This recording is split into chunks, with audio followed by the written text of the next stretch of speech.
Hello everyone, and welcome back to the channel. The full image spoilers for One Piece.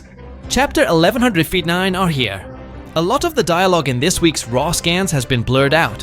So first, let's go through a dramatic interpretation. We see Yamato and the Kosuki siblings, Momonosuke and Hiyori, eating apples as they prepare to return to the flower capital.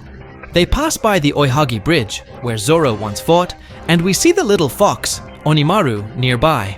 This chapter begins on the storm-battered island of Hachinosu 39 years ago.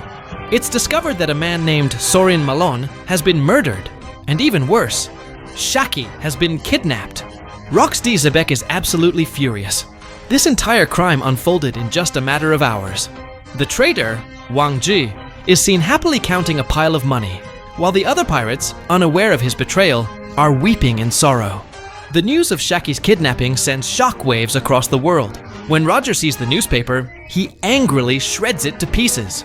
Rayleigh, too, looks at the paper, his hands trembling. Deep down, he still cares a great deal for Shakky. The scene shifts to God Valley in the West Blue. St. Figaland Garling has returned. He's met by a red-haired woman who introduces him to two children, a baby Shanks and another baby apparently named Shamrock. Garling calls the twins cute, but then he coldly refuses the woman's plea for him to stay and live with them. The reason is chillingly simple. God Valley is set to be destroyed today. A massive fleet of marine warships has already surrounded the island. Then, in an act of pure, top-tier evil, Saint Garling cruelly stabs the red-haired woman. What an absolute monster! He contacts the Marines and tells them to begin the operation. The people in the town have no idea what's happening and are trying to evacuate the children. Marines storm the island in droves. One young Marine questions this operation targeting civilians, but is immediately reprimanded by his superior. The Marines point their guns at innocent people. Here, they've captured a woman and several children. This woman is the same one we saw in Kuma's flashback. And next to her is a child who looks remarkably like a young Gecko Mariah. The young Marine questions the mission's purpose even more. He decides to use tranquilizer darts, determined not to kill anyone. He apologizes to those who try to resist, promising not to fire if they just surrender. This young Marine is none other than a 17-year-old Monkey D. Dragon. He has an intense look, almost like Nightmare Luffy. And that mark on his arm? He's had it since he was young, and it later becomes the famous tattoo on his face. Its meaning is still a mystery. Other Marines on the island are using hypnotic gas bombs, rounding up the people of God Valley on a massive scale. Dragon looks on, deeply concerned.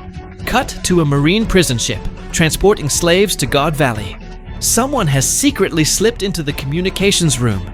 They're almost discovered by a Marine, but it's revealed to be Ginny.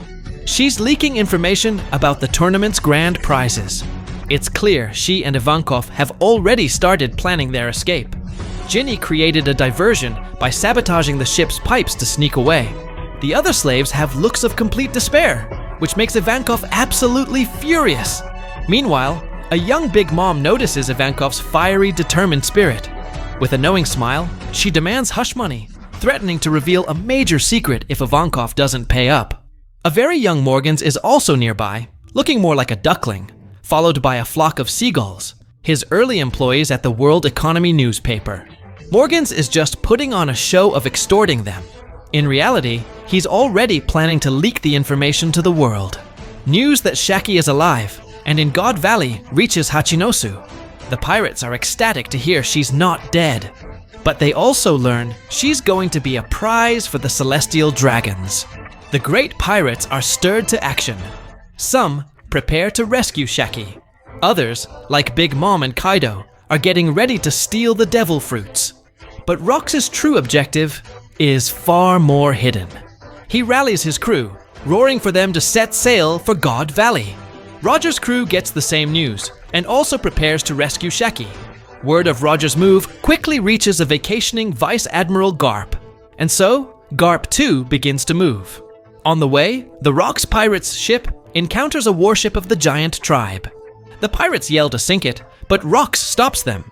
The giant, Jarul, is there under orders from the world government to stop the Rox pirates. Rox notices a surveillance ship nearby and proposes a private conversation with Jarul. The two old friends sit on the giant's kneecap, sharing a drink, while their crews watch anxiously. Golden Lion Shakky, Silver Axe, and the others are getting impatient, desperate to go rescue Shakky. And that handsome man next to them, could that be John? Rox decides to lay all his cards on the table. He reveals his true name is Rox D. Xebec, and that his lineage traces back to the legendary pirate Davy Jones. He explains the world government has been trying to erase his clan for centuries. To protect them, Rox sent his people back to their homeland, God Valley. Now, he must rush there to save them. Rox says he feels himself being pulled by some immense, unavoidable fate. In a rare moment of vulnerability, he asks his old friend Jarul to help him. Jarul publicly refuses and takes a battle stance, but he quietly orders his giant soldiers not to interfere. He'll handle Rox himself. Their battle leaves both ships heavily damaged, and the Rox pirates continue on their way. It's clear Jarul intentionally let Rox go, putting on a show for any onlookers. At the end of the chapter, the God Valley tournament begins. The ultimate prize for this hunt is announced to be Shakky. And here, Oda has even retconned the number of treasure chests from chapter 1096, increasing them from 6 to 9. The designs on the chests are also more detailed. These 9 devil fruits must have a massive impact on the future story. It seems Oda has finalized his plans. The God Knights are all eager for the hunt to begin. The long-haired Holy Knight is also present. Saint Saturn also looks much younger here, suggesting that perhaps only some of the Gorosei do not age, making them even more special as potential vessels for Imu. We cut to a room where Dragon, following a trail of blood, finds the dying red-haired woman. She begs him, "Save my children!" In another shot, a small crying child appears. His mother is trying to comfort him. It's little Teach. Then, the announcer's voice booms across the valley. A member of the Buccaneer-like, but even rarer, Davy tribe has appeared for the first time in 800 years. He too will be the ultimate super prize in this hunt. The Great War begins. And that's all for the full spoilers of One Piece. The great news is there's no break next week. After the official chapter is released, I'll be back with a more complete and detailed breakdown. Please look forward to it.